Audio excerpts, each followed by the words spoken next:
It's all covered in today's China Truths. In recent weeks, social media across China has been flooded with personal stories about a fast-spreading seasonal illness. Many people say this year's fake flu, as netizens jokingly call it, feels far more aggressive than previous waves. "I opened my mouth and it felt just like my first bad cold," one resident said. Reports claim that a large number of students in Shanghai's middle and high schools have fallen sick, leaving classrooms half empty. Others online say they aren't sure what's circulating in Beijing, only that this wave feels too powerful, with some people sick for several days straight. Many netizens in Beijing shared that they developed a fever as soon as they arrived in the city, describing symptoms that didn't feel like a normal cold. Posts from the northeastern provinces show long lines at children's hospitals, with parents warning each other to prepare basic medicine early. Several users compared this year's illness to early COVID outbreaks, though these are only public reactions and not official statements. Parents online say this fake flu has drained their children's energy. One mother shared that her child's fever finally dropped after a week, yet he remained weak, barely able to stay awake through a meal. Others describe elderly family members repeatedly getting sick, with hospitals packed with infants and older adults. According to online chatter, more schools across major cities, including Beijing, Shanghai, Guangzhou, and Shenzhen, have seen surges in student absences, leading to temporary class suspensions. Some families believe this year's H3N1 wave is unusually strong. Local health authorities have said seasonal flu is circulating, and provinces have issued routine winter warnings, but many citizens still feel the situation around them looks more serious. A story widely shared online describes a 3-year-old boy in Henan whose fever rose quickly before he passed away. Many commenters expressed grief and questioned whether the illness was misjudged as a simple cold. These reactions went viral and triggered widespread concern among parents. In Beijing, multiple users said their children's classes were nearly empty. 30 students, only 8 showed up, one mother wrote. Hospitals reportedly asked patients to register their school and class information to track clusters of cases. Some speculated online that the sickness resembled a new variant of a previous virus. Though there is no official confirmation of such claims, these are purely public assumptions circulating on social platforms. Workplaces have also been affected. People shared that entire offices were suddenly out sick, with nearly everyone experiencing sore throats and extreme fatigue. One trending post cited a report claiming a sharp increase in flu-like infections within a week, amplifying public concern. Another story circulating from Shenzhen Children's Hospital mentioned several severe adult cases, which pushed the topic further up social media rankings. Across TikTok-style platforms, individuals documented their week-long fevers, alternating chills and heat, and days of non-stop sleep. Many content creators said they had to stop live streaming or working because they were too weak. Adding to the anxiety, some users claim certain information about the outbreak feels incomplete. For example, a resident from Tangshan said he heard about sudden deaths in his hometown, but could not find official reports. Comments like these continue to spread, stirring debate about what is happening nationwide. For now, the overwhelming volume of posts shows one thing clearly. This winter illness season has become one of the most talked about topics in China, with countless families sharing their own experiences, concerns, and warnings to others to take extra care. In the past few weeks, social media across China has been filled with one message: everyone, protect yourselves. Streets are crowded, clinics are packed, and countless families say they're dealing with the same seasonal illness sweeping through their communities. I'm currently in Huihe, and the number of people seeking medical help has surged so quickly that many parents have taken time off work just to care for their sick children. Everywhere you look, someone is coughing, resting, or wearing a mask again. I haven't updated my account lately for one simple reason: I got sick too. This morning, I woke up feeling completely drained, barely able to stand. I spent the entire day in bed, drifting in and out of sleep, trying to bring my fever down.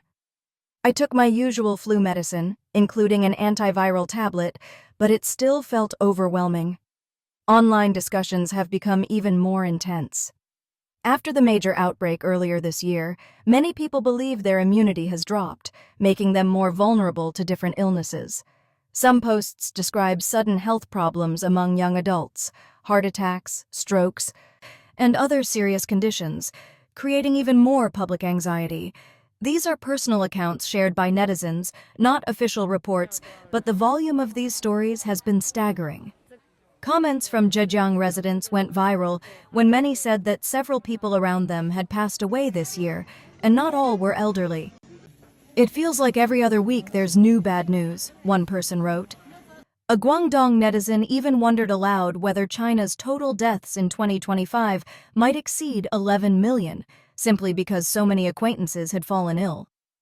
A Beijing user added that this year's flu wave had taken many people too quickly, and similar voices echoed from Yunnan. A Zhejiang netizen shared that their own father had passed away earlier this year. Another user said they had become numb from hearing so much tragic news. A Shanxi commenter mentioned that young people seemed to be affected too, not just the elderly.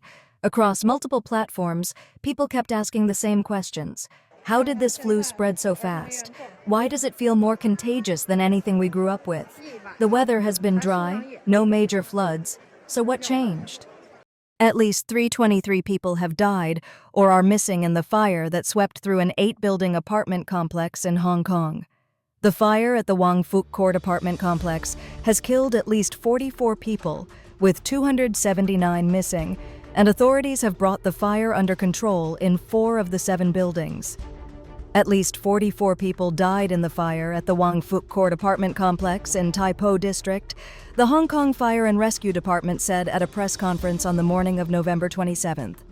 45 people are in critical condition and have been transferred to hospitals in the Special Administrative Region for treatment. Hong Kong Chief Executive John Lee Ka-chiu said earlier that authorities had recorded 279 missing persons. The first priority is to put out the fire and rescue the trapped residents. The next is to assist the injured. The third is to assist with reconstruction. After that, we will launch a full investigation, Mr. Lee said, adding that about 900 people were staying in 8 shelters. The fire broke out from a bamboo scaffolding system outside one of the buildings in Wang Fuk Court at 2:51 p.m. on November 26th. Resident Ms. Kyung described the fire at Wang Chang House as so intense that rescue efforts became impossible. Even when the fire trucks arrived, they were helpless, Ms. Kyung said. The fire then spread through the bamboo scaffolding system to the remaining buildings in the 8-building complex. The fire was raised to level 5, the highest level in Hong Kong's warning system, later that afternoon. Mr. Suen, in his 90s, who lives with his wife on the 28th floor of Wang Yan House, 4 blocks away from Wang Chang House, initially believed the fire would not reach them. However, at around 8 p.m., the apartment management called the family and instructed them to evacuate quickly as the fire from Wang Chang House began to spread. "We were the last ones to leave before the elevator stopped working. Otherwise, I would have had to carry him down," the family's maid said. Firefighters brought the flames under control this morning in 4 of the 7 buildings and began search and rescue operations on the lower floors. The cause of the fire is not yet known. Derek Armstrong Chan, deputy chief of the fire department, said the fire spread quickly due to strong winds, which blew embers across the complex. Some residents said they had complained for months about workers smoking on the job. Hong Kong broadcaster RTHK reported that police had arrested 3 men, aged 52 to 68, on suspicion of manslaughter in connection with the fire. Wang Fuk Court began accepting residents in 1983 under a local government subsidy program. Last year, the complex's management approved a $42 million renovation project for the buildings. Hong Kong is one of the few places in the world where bamboo scaffolding is still used. The government began phasing out the material in March to improve worker safety after 22 deaths involving bamboo scaffolding between 2019 and 2024. In recent years, natural disasters have been striking the world with increasing frequency and severity, leaving behind enormous damage and heartbreaking loss. From record-breaking wildfires in Canada and Greece to devastating floods in China, Brazil, and Slovenia, communities everywhere are being pushed to their limits. Powerful earthquakes in Turkey, Morocco, and Nepal have destroyed entire neighborhoods within minutes. In Japan and the Philippines, super typhoons have brought destructive winds and massive storm surges, displacing hundreds of thousands. Meanwhile, extreme heat waves across Europe and India have shattered temperature records and strained public health systems. In the United States, hurricanes like Ian and wildfires in Hawaii have caused billions of dollars in losses. These events highlight a global pattern. Disasters are becoming more unpredictable, more intense, and far more costly for humanity. As humanity races toward rapid development, many question whether unchecked exploitation of nature for profit is pushing the world into dangerous imbalance. Forests vanish, oceans choke with pollution, and ecosystems collapse, while society's moral foundation continues to erode. When greed replaces compassion, disasters seem to strike harder, as if warning us of the path we've taken. Some believe these tragedies are reminders urging humanity to reflect and change. True change begins only when we elevate our morality, choose kindness, and take responsibility for the world around us. By returning to gratitude, compassion, and reverence for the divine, whether God, Buddha, or any higher power, we rediscover the values that bring harmony. The solution is not purely scientific, but deeply ethical and spiritual. Only through inner transformation can we hope to calm the storms rising around us. Please share your thoughts in the comments section below. We will keep reporting on the COVID surge in China, so don't forget to subscribe to our channel and turn on the notification bell to get the latest videos. And thank you for tuning in.